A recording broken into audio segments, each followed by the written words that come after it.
పేరు పాలధార. అంటే పరమశివుని యొక్క లలాటమునకు తగిలిపడినటువంటి ధార పాలధార.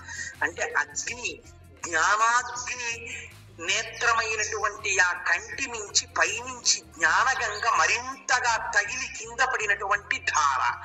ఇది శివుడి యొక్క లలాటమును తగిలి వస్తున్న ధారాన్ని మీరు లోపలికి పుచ్చుకుంటే ఉత్తర క్షణము మీరు గొప్ప ఫలితాన్ని పొందుతారు. ఎందుచేత ఇలా ఏర్పడింది